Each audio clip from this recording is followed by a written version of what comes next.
Hello नमस्कार सगळ्या ताईंना श्री स्वामी समर्थ. कशा आहात सगळ्याजणी? मजेतच असाल मला तर माहीतच आहे. चला आज ना सुट्टी दिली पावसाने. तुमच्याकडे पाऊस आहे का नाही मला कमेंटमध्ये नक्की सांगा. आमच्याकडे 3 दिवस झाले इतका पाऊस आहे, तर 3 दिवसापासून घरीच आहे. पाऊस आहे पण पाणी काही वाहवलं नाही, नदी नाल्याला तळ्याला कुठंच पाणी आलेलं नाही. पण घरी असलं की थोडंसं जरी पाऊस आला चिक चिक चिक चिक होतं आणि त्यामुळे वावरात पण जाता येत नाही. त्यामुळे मी घरीच आहे. तर आज सकाळपासूनच पाऊस चालू होता. तर आज सकाळी सकाळीच स्वयंपाक करायचा होता. तर म्हणले आज स्वयंपाक दुसरं काही बनवू नको, काय कर आपल्याला ना काही चटपटीत कर. तर म्हणलं काय करू चटपट, काही पण कर म्हणले. तर मग म्हणलं चला करते काहीतरी. आणि पाऊस असला की दुसरं काही सुचतच नाही, नुसते भजेच बनवले तरी सगळ्यांना खूप आवडीने खातात. पण आता सकाळ आहे आणि सकाळच्या जेवणामध्ये सगळ्यांना नुसते भजे काही आवडत नाही. संध्याकाळी असले की मी भजे आणि खिचडी बनवत असते की सगळं होऊन जातं. जास्त कोणी नाही आमच्या घरामध्ये, चौघं 5 जणच आहे आम्ही.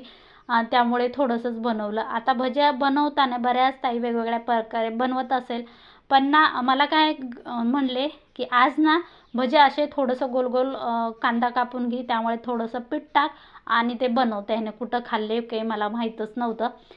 ते म्हणले की मी सांगतो तसे कर. म्हणलं बरं तसंच करते. आधी पीठ भिजवून घेतलं, नुसतं मीठ ओवा सोडा टाकला आणि पीठ भिजून बाजूला ठेवलं, काहीच नाही टाकलं त्याच्यामध्ये. आणि लंबा लंबा गोल, लंबा लंबा नाही गोल कांदा चिरला, थोडासा थंड पाण्यामध्ये ठेवला धुवून. नंतर पिठामध्ये टाकला आणि त्यानंतर कढईमध्ये तेल टाकलं. आता माझ्या कढईला कोणी नावं ठेवू नका, कारण ती माझ्यासारखीच काळी आहे बिचारी. काळीला गोरं करायला गेलं की तिच्यावर दुसरंच काहीतरी होऊन बसतं, त्यामुळे मी तिला गोरं करत नाही. काळी आहे तर असो, जसं आपण तशी आपली कढई. गोरी पण कढई आहे माझ्याकडे, तुमच्यासोबत शेअर करीन दुसऱ्या व्हिडिओमध्ये. त्या पुऱ्या पण केल्या थोड्याशा.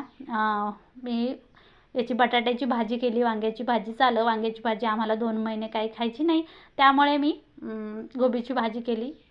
बटाट्याची भाजी केली. गोबी बटाटे सगळं आहे. फ्रीज थंडच व्हायना नाही, त्यामुळे सगळ्या भाजीपाल्याची वाट लागली. कारण फ्रीजमध्ये लाईट आहे पण थंडच व्हायना. त्याला काय झालं काय माहिती. पाहू आता 2-3 दिवसानंतर काय होतं तर असो. तर मग नंतर पुऱ्या काढल्या. आता पुऱ्या करायचं म्हणलं की माझ्यासारखाच कोणाकोणाला कंटाळा येतो हे गावामध्ये नक्की सांगा. तुम्हाला सांगते, पुऱ्या करायच्या झाल्या की मी आत्याला आधी बसवत असते. आत्याला म्हणते असते आत्या तुम्ही लाटून द्या, मी तळून घेते. आमच्या आत्याच्या हातच्या पुऱ्या मला खूप आवडतात, कारण त्या छान बनवतात, गोल गोल गोल गोल फुगतात पण. आणि एक जणीला पुरी लाटायची बी तळायची बी खूप उशीर होतो, तेल जळतं, गॅस जळतो, असंच काहीतरी दुसरंच होऊन बसतं त्या दिवशी. तेला तळता तळता माझ्या हातावरती तेल आलं भरपूर दिवस, त्याचं ओळखण होतं. त्यामुळे आम्ही कधी पण पुऱ्या करायच्या दोघी सासूना बसतो आणि करतो. आणि पुऱ्या झाल्याच्या नंतर मी भजे तळायला घेतले. मध्ये मध्ये असे गरम गरम भजे, गरम गरम पुऱ्या खायला आवडतात, तुम्ही पाहिलंच असेल. तर चला, तुम्ही कसे करता मला कमेंटमध्ये नक्की सांगा. मला व्हिडिओ जास्त काही शूट करता येत नाही, जास्त काही बोलता येत नाही.